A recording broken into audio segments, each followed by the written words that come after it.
Hello students and welcome back to our channel এডুইনস চ্যানেলে তোমাদের সকলকে জানাই স্বাগত। আজকে তোমাদের জন্য নিয়ে এসেছি ক্লাস 12 এর 4th সেমিস্টারের পুরো সিলেবাসের অ্যানালিসিস। অর্থাৎ 4th সেমিস্টারে তোমাদের কি কি পড়তে হবে, কিভাবে পড়তে হবে, কত নম্বরের জন্য পড়তে হবে এবং কত নম্বরের প্রশ্ন থাকবে, সেই সমস্তটা নিয়ে একটা ভিডিওতে চলে এসেছি। আমি তোমাদের স্যার ডক্টর নিত্যানন্দ খান। তাহলে শুরু করা যাক আজকের সিলেবাস অ্যানালিসিস।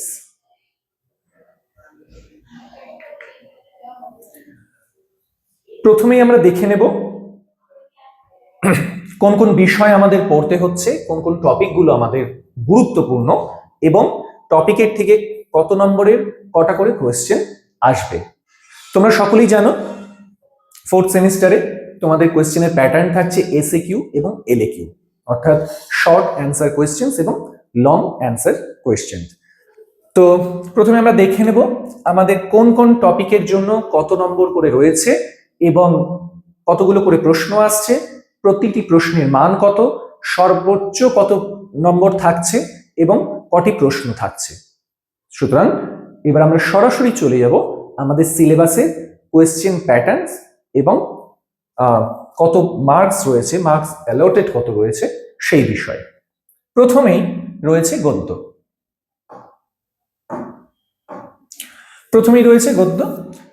গদ্য থেকে চলে আসবে একটি প্রশ্ন। গদ্য থেকে একটি প্রশ্ন আসছে, প্রশ্নের মান সম্পূর্ণ মান হচ্ছে 5। ঠিক আছে, প্রথমেই আসবে গদ্য, গদ্যের পূর্ণমান 5, একটি প্রশ্ন আসবে এবং 5 নম্বরের জন্য সর্বোচ্চ শব্দ সংখ্যা থাকবে 150। অর্থাৎ তোমাদের এই একটি প্রশ্নের উত্তর দেওয়ার জন্য সর্বোচ্চ তোমরা 150টি শব্দ ব্যবহার করতে পারবে বা 150টি শব্দের মধ্যে একটি উত্তর দিতে পারবে।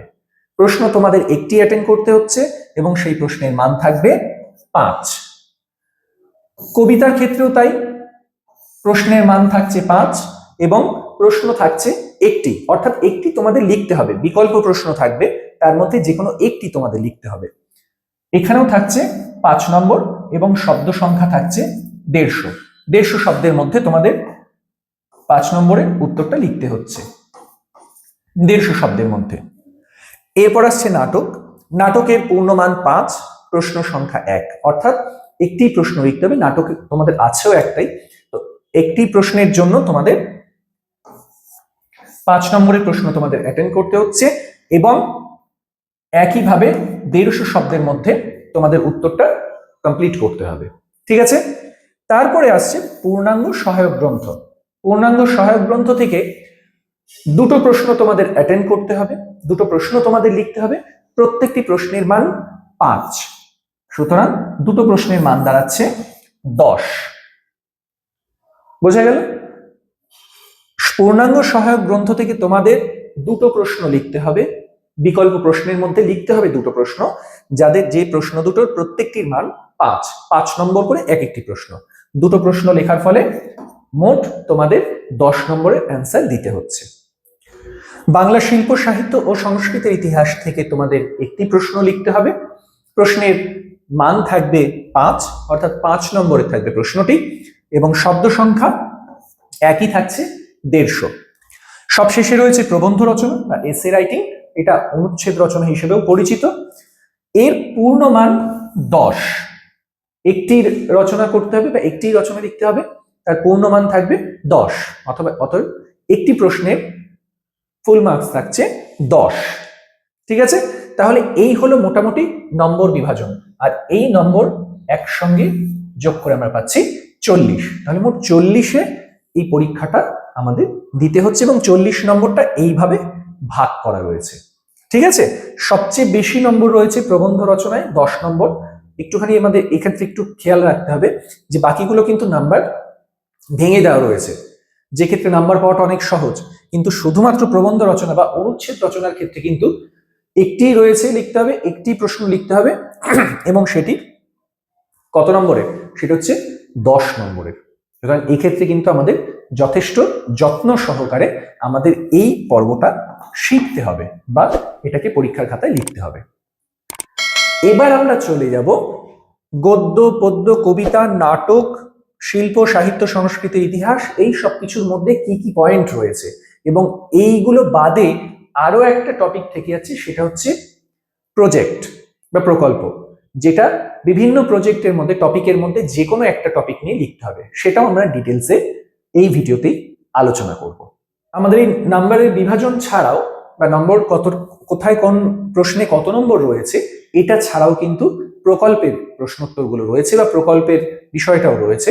প্রকল্পের ক্ষেত্রে বিভিন্ন টপিক থেকে আমরা যে কোনো একটি চুজ করে করতে পারি, সেটা সমীক্ষাই হোক বা নাট্যরূপ হোক বা চিত্রনাট্য রূপ হোক, যাই হোক না কেন সেটা কিন্তু যে কোনো একটি করতে পারি। সেটার পূর্ণমান 15, এই 15 নম্বরের রয়েছে প্রজেক্টের ক্ষেত্রে।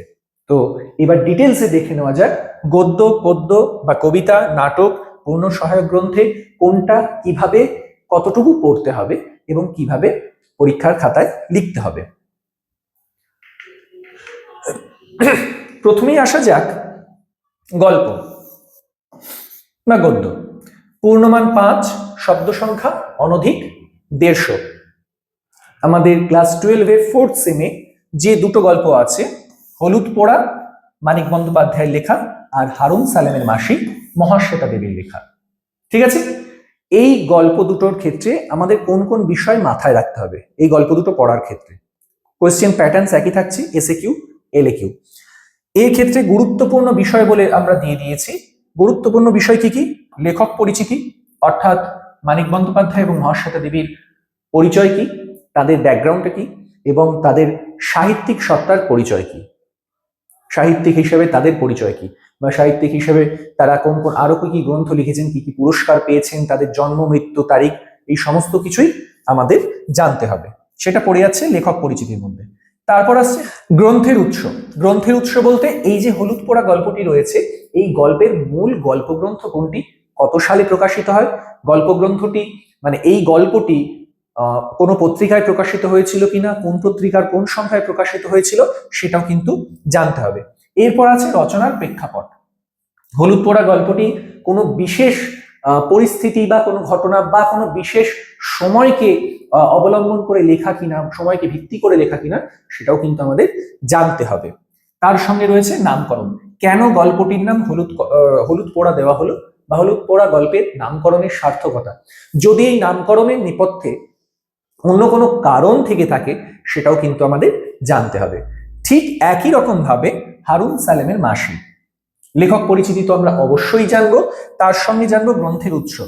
হারুন সালেমের মাসির গদ্য কোন গদ্য গ্রন্থের অন্তর্গত বা গল্প গ্রন্থের অন্তর্গত বা গল্প সংকলনের অন্তর্গত, এটা জানতে হবে। গল্পটি প্রথম কোথায় প্রকাশিত হচ্ছে, পত্রিকায় প্রকাশিত হচ্ছে কিনা, বা সরাসরি গল্প গ্রন্থের মধ্যেই প্রকাশিত হচ্ছে কিনা, সেটাও কিন্তু আমরা জেনে নেব। আর কি জেনে নেব? এই গল্পটির প্রেক্ষাপট, লেখিকা বা সাহিত্যিক কোন প্রেক্ষাপটে হারুন সালেমের মাসি গল্পটি রচনা করেছিলেন, তারই সঙ্গে আমরা জেনে নেব গল্পের নামকরণের সার্থকতা।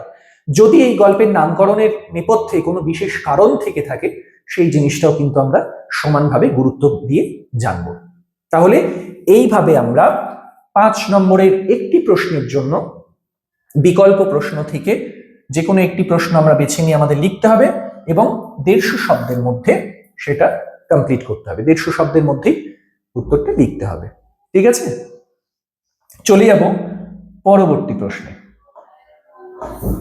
চলে যাব পরবর্তী টপিকে। অর্থাৎ এটা যেমন ছিল গল্প, এর পরের টপিক হচ্ছে কবিতা। ক্লাস 12-এর 4th সেমে কবিতা পাচ্ছি আমরা 3টে। কি কি? প্রার্থনা, কবি রবীন্দ্রনাথ ঠাকুর, জীবনানন্দ দাশের তিমির হননের গান, এবং সুভাষ মুখোপাধ্যায়ের কেন এলো না। প্রশ্নের মান একই থাকছে 5, প্রশ্ন সংখ্যা যে কোনো একটি লিখতে হবে, শব্দ সংখ্যা 150 শব্দের মধ্যে লিখতে হবে। কবিতার ক্ষেত্রে গুরুত্বপূর্ণ বিষয় যেটা আমাদের মাথায় রাখতে হবে, সেটা কি কি? কবি পরিচিতি, অর্থাৎ রবীন্দ্রনাথ সম্পর্কে প্রাথমিক ধারণা, কবি রবীন্দ্রনাথ সম্পর্কে যতটা ব্রিফ ডেসক্রিপশন পাওয়া যায়, সংক্ষিপ্ত অথচ সম্পূর্ণ যতদূর পর্যন্ত পাওয়া যায়। কবি জীবনানন্দ দাশ, কবি সুভাষ মুখোপাধ্যায়ের সম্পর্কে কবি পরিচিতি বা এদের সাহিত্যিক জীবন সম্পর্কে একটা প্রাথমিক ধারণা। এরপর আসছে গ্রন্থের উৎস।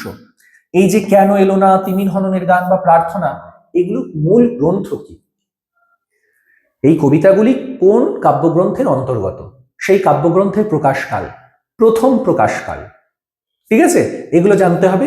তারই সঙ্গে এই কবিতা যদি কাব্যগ্রন্থের আগে অন্য কোনো জায়গায় প্রকাশিত হয়, অর্থাৎ কোনো পত্রিকায় যদি প্রকাশিত হয়ে থাকে, তাহলে সেটা কোন পত্রিকা, প্রকাশকাল কত, সেটা সম্পর্কে জানতে হবে।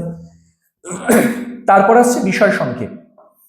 বিষয় সংক্ষেপ মানে, যেহেতু কবিতা আমরা সকলেই জানি নিজের মনের ভাব, কবি নিজের মনের সম্পূর্ণ ভাবটি কতগুলো ছন্দবদ্ধ ক্রমে পংক্তির মধ্যে দিয়ে প্রকাশ করে থাকেন, সুতরাং কবিতার ক্ষেত্রে গোটা কবিতার বা সম্পূর্ণ কবিতাটার একটা সারাংশ বা সারমর্ম পাওয়া যেতে পারে। সেই সারাংশ বা বিষয় সংক্ষেপটা আমাদের জেনে রাখতে হবে। কবিতার বিষয় সংক্ষেপ, কি সম্পর্কে কবিতাটি রচিত বা কি সম্পর্কে কবি কবিতার মধ্যে কি বলতে চেয়েছেন, সেই বিষয়টা আমাদের জানতে হবে। তারপর আসছে স্তবক ভিত্তিক বিশ্লেষণ। যতগুলি স্তবক আছে প্রতিটি স্তবক অনুযায়ী কবিতাটির বিশ্লেষণ আমাদের জানতে হবে পরীক্ষার জন্য। তারপর আসছে নামকরণ। নামকরণ বলতে এখানে নামকরণের সার্থকতা কি বোঝানো যেতে পারে, অথবা বিশেষভাবে কবিতার নাম এটাই দেওয়া হলো কেন, বা এই নামটাই কবিতাটিকে দেওয়া হলো কেন, এই নামকরণ করা হলো কেন, এটার যদি কোনো বিশেষ কারণ থাকে সেই কারণটাও কিন্তু আমাদের জানতে হচ্ছে। তাহলে আমাদের কবিতার সংখ্যা তিনটে কবিতা আমাদের সিলেবাসে রয়েছে। রবীন্দ্রনাথের একটি, জীবনানন্দ দাশের একটি, সুভাষ মুখোপাধ্যায়ের একটি, এবং কবিতাগুলোর মধ্যে যে বিষয়গুলো বিশেষভাবে আমাদের পড়তে হবে কবিতার, সেগুলো হচ্ছে কবি পরিচিতি, গ্রন্থের উৎস, বিষয় সংক্ষেপ, কবিতার স্তবক ভিত্তিক বিশ্লেষণ এবং কবিতার নামকরণ। নাটকের ক্ষেত্রেও প্রতিটি প্রশ্নের পূর্ণ মান 5 এবং শব্দ সংখ্যা অনধিক 150 শব্দের মধ্যে প্রত্যেকটা প্রশ্নোত্তর লিখতে হবে। প্রশ্ন সংখ্যা একটিই থাকবে, প্রতিটি প্রশ্নের উত্তর লিখতে হবে 150 শব্দের মধ্যে। নাটক রয়েছে কি, নানা রঙের দিন, একটি নাটক রয়েছে, নাট্যকার এবং নাট্য ব্যক্তিত্ব অচিতেশ বন্দ্যোপাধ্যায়ের লেখা, ঠিক আছে। তো এই নাটকের ক্ষেত্রে গুরুত্বপূর্ণ বিষয় কি কি রয়েছে, নাট্যকারের পরিচিতি সম্পর্কে আমাদের জানতে হবে। দ্বিতীয়ত নাটকের উৎস, নাট্যগ্রন্থ, নাট্য সংকলন। সাধারণত প্রত্যেকটা নাটকই এক একটি মৌলিক গ্রন্থ হয়ে থাকে, প্রত্যেকটি নাটকই এক একটি গ্রন্থ হয়ে থাকে। সেক্ষেত্রে এটা যদি নাটক, যদি এটা গ্রন্থাকারে যদি প্রকাশিত হয়ে থাকে, তাহলে সেই গ্রন্থের উৎস কিভাবে প্রকাশিত হচ্ছে, কোথা থেকে প্রকাশিত হচ্ছে, এই প্রকাশিত হওয়ার নেপথ্যে কি কোনো ঘটনা আছে কিনা, বিশেষ কোনো কারণ আছে কিনা, সেটা জানতে হবে। তার সঙ্গে বিষয় সংক্ষেপ, অর্থাৎ নাটকের মূল বিষয়বস্তু কি, নাটকের মূল বক্তব্য বিষয় কি, সেইটা সম্পর্কে একটা ধারণা আমাদের নিতে হবে, বা সেইটা সম্পর্কে ধারণার জন্য, একটা ধারণা পাওয়ার জন্য নাটকের সার সংক্ষেপটা আমাদের প্রত্যেককেই জানতে হবে। এরই সঙ্গে আছে নামকরণ। নাটক পড়ার ক্ষেত্রে নামকরণটা একটি গুরুত্বপূর্ণ বিষয়। আর নাটকের প্লট, চরিত্র বা নাটকের মধ্যে যে ক্লাইম্যাক্স রয়েছে, দ্বন্দ্ব, সেগুলো প্রত্যেকটার মতোই নামকরণটাও কিন্তু একটা গুরুত্বপূর্ণ বিষয়। কেন নাট্যকার তার নাটকের নাম নানা রঙের দিন রেখেছেন, এর নেপথ্যে কারণ কি, আসল কারণটা কি, সেটাও কিন্তু আমাদের জানতে হবে। এবং সেটা জানবার জন্য আমাদের অবশ্যই নাটকটিকে খুঁটিয়ে পড়তে হবে, এবং নাটকের যে ব্যাকগ্রাউন্ড যেটাকে আমরা বলি, বা নাটকের যে প্রেক্ষাপট, সেই প্রেক্ষাপট সম্পর্কেও কিন্তু আমাদের জানতে হবে। তাহলে নাটক থেকে আমাদের পড়তে হচ্ছে নানা রঙের দিন, একটি নাটক রয়েছে অজিতেশ বন্দ্যোপাধ্যায়ের লেখা, এবং এর মধ্যে গুরুত্বপূর্ণ বিষয়গুলি হলো নাট্যকার পরিচিতি, নাটকের উৎস, বিষয় সংক্ষেপ এবং নামকরণ। চলে যাব পরবর্তী টপিকে। পরবর্তী টপিক পূর্ণাঙ্গ সহায়ক গ্রন্থ, পূর্ণমান 5, শব্দ সংখ্যা অনধিক 150। এক্ষেত্রে আমরা কি দেখেছিলাম, পূর্ণাঙ্গ সহায়ক গ্রন্থের ক্ষেত্রে আমরা দেখেছিলাম যে প্রশ্ন কটা থাকবে, 2টো থাকবে, এবং প্রশ্নের মান থাকবে 5টি, এই নিয়ে ফুল মার্কস থাকবে 10। 2টো প্রশ্ন আমাদের লিখতে হবে, প্রতিটা প্রশ্নের মান 5, অনধিক 150 শব্দের মধ্যে প্রতিটি প্রশ্ন উত্তর লিখতে হবে। ডাকঘর নাটকটি পূর্ণাঙ্গ সহায়ক গ্রন্থের অন্তর্গত, একটি রয়েছে, এটা নাটক, রবীন্দ্রনাথ রচিত নাটক, রূপক সাংকেতিক নাটকের মধ্যে পড়ছে ডাকঘর। ডাকঘর নাটকটি পড়ার সময় গুরুত্বপূর্ণ বিষয়গুলোর প্রতি যেগুলো লক্ষ্য দেওয়া প্রয়োজন, সেগুলো হচ্ছে নাট্যকারের পরিচিতি, যেটা আমরা আগেও দেখেছি, রবীন্দ্রনাথের পরিচিতি, নাট্যকার রবীন্দ্রনাথের পরিচিতিটা আমাদের জানতে হবে। তার সঙ্গে রয়েছে নাটকের উৎস, নাটক রচনার উৎস, নাটক রচনার প্রেক্ষাপট, কোন প্রেক্ষাপটে রবীন্দ্রনাথ ডাকঘর নাটকটি রচনা করছেন, কখন রচনা করছেন, তার কোনো ঘটনার উপর ভিত্তি করে কোনো কিছু রচনা করছেন কিনা, এই নাটকটি রচিত কিনা সেটা জানতে হবে। নাটকের মূল বিষয়বস্তু বা বিষয় সংক্ষেপ এটা আমাদের জানতে হবে। আর জানতে হবে নাটকের নামকরণ, কেন এই নাটকের নাম রবীন্দ্রনাথ রেখেছেন ডাকঘর। কারণ রবীন্দ্রনাথ যখন কোনো নাটক বা কোনো গল্প বা কোনো উপন্যাস লিখছেন, তার নামকরণের প্রতি কিন্তু তার যথেষ্ট মনোযোগ রয়েছে, সেটা আমরা অন্যান্য গল্প বা অন্যান্য কবিতাগুলোর ক্ষেত্রেও দেখেছি। তো ডাকঘর নাটকের নামকরণটাও নিশ্চয়ই তার ব্যতিক্রম হবে না। এই কারণেই ডাকঘর নাটক পড়বার সময় অবশ্যই তার নামকরণের সার্থকতা বা নামকরণের কারণটা আমাদের দেখে নিতে হবে। তাহলে পূর্ণাঙ্গ সহায়ক গ্রন্থের আলোচনা এই পর্যন্তই। সিলেবাস কি রয়েছে এবং এর পাঠ্য বিষয়বস্তু কি সেটা এই পর্যন্তই। এরপর আমরা চলে যাব পরবর্তী টপিকে, প্রবন্ধ রচনা বা অনুচ্ছেদ রচনা। পূর্ণাঙ্গ মান বা পূর্ণ মান 10। অনুচ্ছেদ রচনা বা প্রবন্ধ রচনা, এক্ষেত্রে কিভাবে রচনাটা করতে হবে, প্রবন্ধ লিখতে হবে কিভাবে। প্রবন্ধ রচনা বা অনুচ্ছেদ রচনার নিয়ম হলো, কোনো একটি বিষয়ে কোনো লেখকের রচনাংশ দেওয়া হবে, প্রশ্নে তোমরা পেয়েই যাবে, একটা অনুচ্ছেদ তুলে দেওয়া হবে কোনো গদ্যাংশের, কোনো একজন লেখকের রচনাংশ দেওয়া হবে। এই রচনাংশটাকে বলা যেতে পারে তুমি যে প্রবন্ধটা লিখতে চলেছো বা তুমি যে প্রবন্ধটি লিখবে সেই প্রবন্ধের ভূমিকা, ঠিক আছে, সেই প্রবন্ধের ভূমিকা বা প্রস্তাবনা। এবার এই অনুচ্ছেদ বা রচনাংশ বা ভূমিকা বা প্রস্তাবনা দেখে তোমাকে সম্পূর্ণ প্রবন্ধটা লিখতে হবে। এবার যদি প্রবন্ধটা যদি তোমার নাও জানা থাকে তাহলেও কোনো অসুবিধা নেই, কারণ এইখানেই যে অংশটা, যে রচনাংশটা বা যে প্রস্তাবনাটা দেওয়া হবে তার সেটা এমনই হবে যাতে সম্পূর্ণ প্রবন্ধের মূল ভাব সেখানে বোঝা যায়।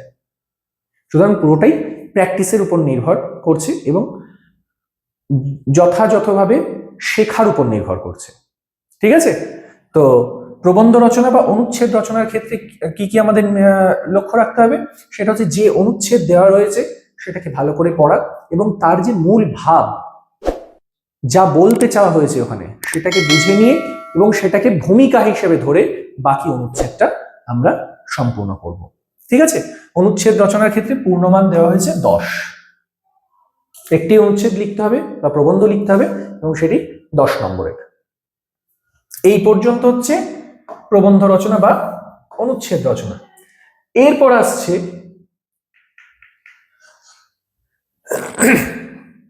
প্রুফ সংশোধন। এরপর আসছে প্রুফ সংশোধন। প্রুফ সংশোধনের নিয়ম কি, কোনো একটি অনুচ্ছেদ দেওয়া হবে, এটা অনুচ্ছেদ হতে পারে, স্তবক হতে পারে, কবিতা হতে পারে, গদ্য হতে পারে, নাটক হতে পারে। মোট কথা বাংলায় লেখা কোনো একটি রচনাংশ দেওয়া হলো, ঠিক আছে। এবার এই রচনাংশ থেকে বিরাম চিহ্ন বা জ্যোতি চিহ্ন, বিরাম চিহ্ন, সম্পাদনা, অনুচ্ছেদ বিভাজন, কোনখান থেকে প্যারা ভাগ হবে সেটা, যদি প্যারা ভাগ করার মতো যদি থাকে সেটা করতে হবে।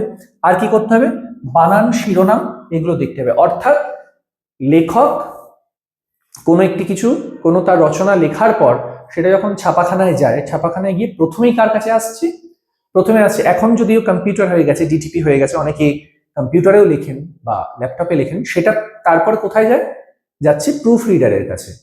এই প্রুফ রিডারের কাজ কিন্তু শুধুমাত্র বানান দেখা নয়, গোটা বিষয়টাকে সম্পাদনা করা। প্রুফ রিডার এই কাজটা করছে, এটাও দায়িত্ব।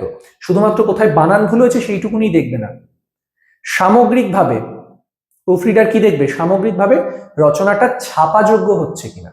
সেক্ষেত্রে first proof, second proof, third proof পর্যন্ত দেখা হয়। তো সেক্ষেত্রে প্রুফ দেখার কিভাবে, প্রুফ দেখবে যে রচনাংশটা দেওয়া হবে, যে রচনাংশটা দেওয়া হবে সেই রচনাংশটার বিরাম চিহ্ন, অনুচ্ছেদ বিভাজন, শিরোনাম, বানান এইগুলোই কিন্তু দেখা হবে, ঠিক আছে, এইগুলোই দেখা হবে। তো এগুলোকেই দেখাতে হবে এবং এইভাবেই প্রুফ সংশোধন করতে হবে। প্রুফের ক্ষেত্রে যেটা প্রুফ যোগ্য, মানে প্রুফ দেখতে হবে এইরকম একটা প্যাসেজ বা এরকম একটা অনুচ্ছেদ সহ তোমরা প্রশ্নপত্র পেয়ে যাবে, সেখান থেকেই তোমাদের ওই পরীক্ষার খাতায়, ওই রকম খাতাতেই তোমাদের প্রুফ দেখতে হবে। মানে একটা নমুনা নমুনা একটা প্রুফ তোমরা পেয়ে যাবে, তার মধ্যে বিভিন্ন ধরনের ভুল ভ্রান্তি রয়েছে, সেইটাই তোমাদের ওই পরীক্ষার খাতায় প্রুফ দেখতে হবে। এবং প্রুফ দেখার ক্ষেত্রে এই বিষয়গুলোকে মাথায় রাখতে হবে, বিরাম চিহ্ন, সম্পাদনা, অনুচ্ছেদ বিভাজন, শিরোনাম, বানান, এগুলোর প্রতি তোমাদের লক্ষ্য রাখতে হবে এবং এগুলোই প্রুফ দেখতে হবে। ঠিক আছে, এগুলোই সংশোধন করতে হবে যদি ভুল থাকে কিছু। হলো, এরপর প্রুফ সংশোধনের পর আসছে, প্রুফ সংশোধনে থাকছে 5 নম্বর। প্রুফ সংশোধনের ক্ষেত্রে থাকছে 5 নম্বর। প্রুফ সংশোধন পূর্ণমান 5।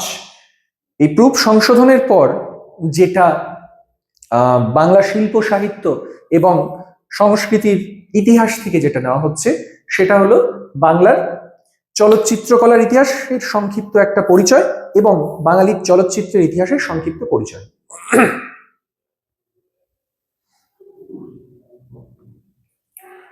কাট। এরপর যেটা থাকছে সেটা হচ্ছে একদম প্রথমে আমরা যেটা দেখেছিলাম, বাংলার শিল্প সাহিত্য সংস্কৃতির ইতিহাস। ঠিক আছে, বাংলার শিল্প সংস্কৃতি ও সাহিত্যের ইতিহাসের মধ্যে দুটো বিষয় রয়েছে, একটা হচ্ছে বাংলার চিত্রকলার ইতিহাস, সেটা একটা রয়েছে বাংলা চিত্রকলার ইতিহাস, আর একটা যেটা রয়েছে সেটা হলো বাঙালি বা চলচ্চিত্রের ইতিহাস, বাঙালির চিত্রকলার ইতিহাস আর বাঙালির চলচ্চিত্রের ইতিহাস। এই দুটোর ক্ষেত্রে কি কি করতে হবে, যে বিষয়গুলোকে মাথায় রাখতে হবে, বিশেষ করে শিল্প সাহিত্য সংস্কৃতির ক্ষেত্রে চলচ্চিত্রের ইতিহাস আর সঙ্গীতের ইতিহাস, এই দুটো ক্ষেত্রে যে বিষয়গুলোকে মাথায় রাখতে হবে সেটা হলো কোনো ব্যক্তির নাম, যেহেতু আমরা কিন্তু এটা পুরো ইতিহাস পড়ছি, সুতরাং কোনো ব্যক্তির নাম, কোনো স্থানের নাম, কোনো পীঠস্থান বা কোনো ধর্মীয় স্থানের নাম যদি থেকে থাকে সেখানে, সেটা আমাদের মাথায় রাখতে হবে এবং সেগুলোকে নোট ডাউন করতে হবে। ব্যক্তির নাম, স্থানের নাম, কোনো ঘটনার নাম, ঘটনার উল্লেখ যদি থাকে সেটা করতে হবে এবং অবশ্যই করে সাল তারিখগুলো মাথায় রাখতে হবে, সাল তারিখ অবশ্যই মনে রাখতে হবে। ঠিক আছে, তাহলে এই পর্যায়ে এই টপিকের মধ্যে কি কি থাকছে, চলচ্চিত্রের ইতিহাস থাকছে এবং সঙ্গীতের ইতিহাস থাকছে, সংক্ষিপ্ত পরিচয়। সঙ্গীতের ইতিহাস এবং চলচ্চিত্র ইতিহাসের মধ্যে সঙ্গীতকার যারা রয়েছে, চলচ্চিত্র পরিচালক যারা রয়েছে, ব্যক্তি নাম রয়েছে, স্থানের নাম রয়েছে, কোনো যন্ত্র বা বাদ্যযন্ত্রের নাম থাকতে পারে, সেটা আমাদের মাথায় রাখতে হবে, সেটা মনে রাখতে হবে। তার সঙ্গে সাল তারিখ এবং যদি কোনো পুরস্কারের কথা থাকে সেই ক্ষেত্রে, সঙ্গীতের ক্ষেত্রে বা চলচ্চিত্র জগতে, সেইগুলোর কথাও আমাদের কিন্তু মনে রাখতে হবে। সুতরাং এই প্রশ্নটার জন্য বা এই টপিকের জন্য কিন্তু আমাদের এই জিনিসগুলো পড়তে হবে, বিশেষ করে পড়তে হবে। শিল্প সংস্কৃতির ইতিহাসের পরেই চলে আসছে প্রকল্প বা প্রজেক্ট ওয়ার্ক। প্রকল্প একাধিক রয়েছে, একাধিক টপিক রয়েছে, তার মধ্যে যে কোনো একটি প্রকল্পকে আমাদের বেছে নিতে হবে বা প্রজেক্ট হিসেবে যে কোনো একটি টপিককে আমাদের বেছে নিতে হবে। প্রকল্পের পূর্ণমান 15। ঠিক আছে, এর মধ্যে প্রথমেই যেটা রয়েছে সেটা হচ্ছে সমীক্ষা বা সার্ভে। বোঝা গেল? সমীক্ষা বা সার্ভে। সমীক্ষা বা সার্ভের ক্ষেত্রে কি করতে হবে, 50টি নমুনার ভিত্তিতে বা স্যাম্পলিং এর ভিত্তিতে, 50টি স্যাম্পেলের ভিত্তিতে আমাদের সমীক্ষা পত্রটি তৈরি করতে হবে। এবার সমীক্ষা কি নিয়ে করব, কি নিয়ে সার্ভে করব, হতে পারে আমাদের অঞ্চল নিয়ে, আমাদের জেলা নিয়ে, আমাদের পাড়া নিয়ে, আমাদের গ্রাম নিয়ে হতে পারে সমীক্ষা, বা আশেপাশের স্কুল নিয়ে হতে পারে, আমরা যে স্কুলে পড়েছি সেই স্কুল নিয়েও হতে পারে সমীক্ষা। গ্রাম নিয়ে করলে সেই গ্রামে কতজন মানুষ বসবাস করছে, তার মধ্যে পুরুষ এবং স্ত্রীলোকের সংখ্যা কত, শিশু কতজন রয়েছে, এইভাবে সমীক্ষা করতে পারি। শিক্ষিতের হার কত, অসুস্থ কোনো ব্যক্তি, গুরুতর কোনো অসুস্থ ব্যক্তি আছে কিনা, ঠিক আছে, শিশু শিক্ষার হার কি, নারী শিক্ষার হার কত, এভাবেও বলা যেতে পারে। গ্রামের বেশিরভাগ মানুষের জীবিকা কি, এটাও ভাগ করা যেতে পারে। যেমন এক্ষেত্রে গবেষণাপত্র মানে সমীক্ষাপত্র তৈরি করার সময় এই পয়েন্টগুলো মাথায় রাখতে হবে। ভূমিকা, মূল সমীক্ষাপত্র, সমীক্ষার উদ্দেশ্য, প্রাপ্ত তথ্যের নিরিখে মূল্যায়ন। যে ডেটাগুলো আমি পেলাম, যে স্যাম্পলগুলো আমি পেলাম, তার ভিত্তিতে কি করতে হবে, মূল্যায়ন করতে হবে যে এর দ্বারা বোঝা যায় যে এই গ্রামটি বা এই অঞ্চলটি বা এই জেলাটি এই ধরনের একটি পরিবেশের অন্তর্গত। ঠিক আছে, এইভাবে নমুনাপত্র তৈরি করা যেতে পারে, এটা একটি প্রকল্প হতে পারে।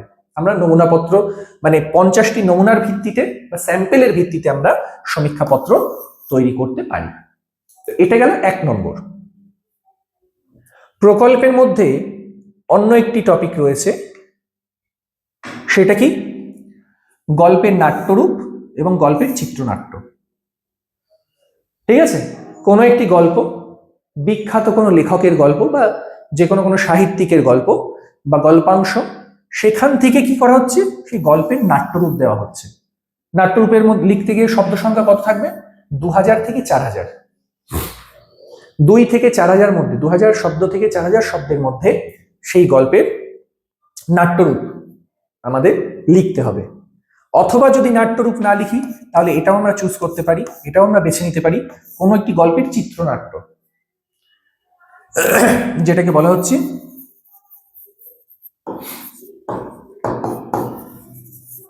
Screen writing.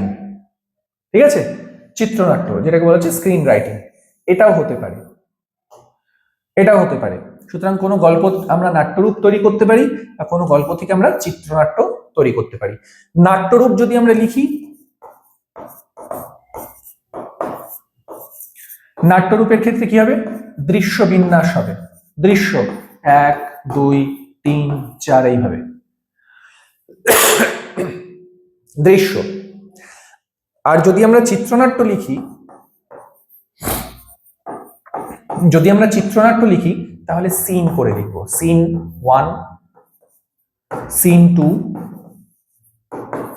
সিন 3, এইভাবে লিখতে হবে। আর বাকি কিভাবে কি লিখবো বা চিত্রনাট্য কিভাবে লিখতে হয় সেগুলো আমরা পরবর্তীকালে ক্লাসে জেনে নেব। ঠিক আছে, তো প্রকল্পের মধ্যে আরো দুটো টপিক রয়েছে, কি কি? হয় গল্প থেকে নাট্যরূপ অথবা গল্প থেকে চিত্রনাট্য, এই দুটিও করা যেতে পারে। এবং এক্ষেত্রে শব্দ সংখ্যা মোটামুটি 2000 থেকে 4000 শব্দের মধ্যে রাখতে হবে। এছাড়া প্রকল্পের মধ্যে রয়েছে গ্রন্থ সমালোচনা, অনধিক 1000 শব্দের মধ্যে। গ্রন্থ সমালোচনা কিভাবে করব? কোন সাহিত্যিকের, তিনি কবি হতে পারেন, নাট্যকার হতে পারেন, গল্পকার হতে পারেন, প্রাবন্ধিক হতে পারেন, প্রমুখের মধ্যে যে কোনো একজনের সম্পূর্ণ গ্রন্থের আলোচনা। দেখা গেল গীতাঞ্জলি, এই গীতাঞ্জলি, সম্পূর্ণ গীতাঞ্জলিটি পড়ে আমি গ্রন্থের সমালোচনা করব। সমালোচনা করতে গেলে কি কি করতে হবে? এর মূল ভাব কি, কি বোঝানো হয়েছে, এর আবেদন কতদূর, সাধারণ পাঠক হৃদয়ের আবেদন কতদূর, এর মধ্যে কোনো গভীর দার্শনিক তত্ত্ব আছে কিনা, বা নিছকই এটা হালকা আবেগের বশে লেখা। এটা যদি দার্শনিক তত্ত্ব থাকে তাহলে দার্শনিক গ্রন্থ হিসেবে সার্থকতা কতদূর। এইভাবে একটা গ্রন্থের সামগ্রিক বিশ্লেষণ, তার সঙ্গে কি থাকবে? এর প্রচ্ছদ, যদি সত্যি যদি মানে হাতে আঁকা যদি থাকে বা সেই রকম ধরনের যদি সুন্দর কোনো প্রচ্ছদ থাকে, অবশ্যই সেই প্রচ্ছদ সম্পর্কেও লিখতে হবে। আর লিখতে হবে কি? লেখকের অন্যান্য গল্পের সঙ্গে, অন্যান্য গ্রন্থের সঙ্গে এর তুলনা। এভাবে যদি লেখা যায় তাহলে আরো লেখাটি সমৃদ্ধ হয়। যাই লিখি না কেন সেটাকে আমাদের 1000 শব্দের মধ্যে সীমাবদ্ধ করে রাখতে হবে। এরপর প্রকল্পের মধ্যে আছে নির্বাচিত রচনাকারের সাহিত্য শৈলী বিচার, অনধিক 500 থেকে 1000 শব্দের মধ্যে। নির্বাচিত রচনাকারের সাহিত্য শৈলী বিচার, এখানে ভাষা ক এবং খ হিসেবে বলা হয়েছে। যারা ক রয়েছে তারা কি করবে? অর্থাৎ মূল ভাষা বা মাতৃভাষা যাদের বাংলা, তারা বাংলা ব্যতীত অন্য বিদেশি কোনো ভাষার সাহিত্যিকদের কথা বলতে পারে। আর যাদের প্রথম ভাষা, যে অর্থে, সেই অর্থে প্রথম ভাষা যাদের বাংলা নয়, তারা বাংলা ভাষার কোনো সাহিত্যিকের রচনা নিয়ে আলোচনা করতে পারে। তো সুতরাং এখানে বিদেশি বা বাঙালি, বাঙালির ক্ষেত্রে কি হবে? এটা খ, আর বিদেশির ক্ষেত্রে কি হবে? ক। ভাষা ক যাদের, বইয়ের উপরেও লেখা রয়েছে, বাংলা ভাষা ক যাদের রয়েছে, ঠিক আছে, তাদের ক্ষেত্রে কি হবে? তারা বাংলা ব্যতীত অন্যান্য কোনো বিদেশি সাহিত্যিকের তারা রচনা, 4টি হোক বা 6টি হোক, কবিতার ক্ষেত্রে যদি হয় তাহলে 6টি কমপক্ষে, গল্পের ক্ষেত্রে 4টি, এই রকম রচনা। কবিতা হলে 6টা, গল্প হলে 4টে। ভাষা ক যাদের, তারা বিদেশি সাহিত্যিকের যদি কবিতা হয় তাহলে 6টি কমপক্ষে, যদি গল্প হয় তাহলে 4টি। এই গল্পর উপর তারা কি করবে, এই কবি বা সাহিত্যিকের রচনা শৈলী বিচার করবে, তার রচনা কৌশল, রচনার পদ্ধতি, গল্প কিভাবে লিখছেন, কবিতা কিভাবে লিখছেন, ঠিক আছে। শৈলী বলতে সেই কবিতার নির্মাণ, সেই কবিতার অবয়ব কিভাবে, কাঠামোটা তৈরি হচ্ছে, অবয়ব কিভাবে তৈরি হচ্ছে, সেটা নিয়ে আলোচনা করবে। আর যাদের ভাষা খ, তারা বাঙালি কোন সাহিত্যিকের একই থাকছে, যদি গল্প হয় তাহলে 4টি, বা যদি কবিতা হয় তাহলে 6টি। কবিতা হলে 6টি আর গল্প হলে 4টি, ঠিক আছে। এই নিয়ে কি করবে, আলোচনা করবে। ভাষা খ, বাংলা খ ভাষা এবং বাংলা ক ভাষা, ঠিক আছে। বাংলা খ ভাষার যারা, তারা কি করবে, বাঙালি সাহিত্যিকের সাহিত্য নিয়ে আলোচনা করবে, গল্প বা কবিতা 6টি বা 4টি। আর বাংলা ক ভাষা যারা, তারা বিদেশি সাহিত্যিকদের কবিতা 6টি বা গল্প 4টি নিয়ে আলোচনা করবে। ওকে,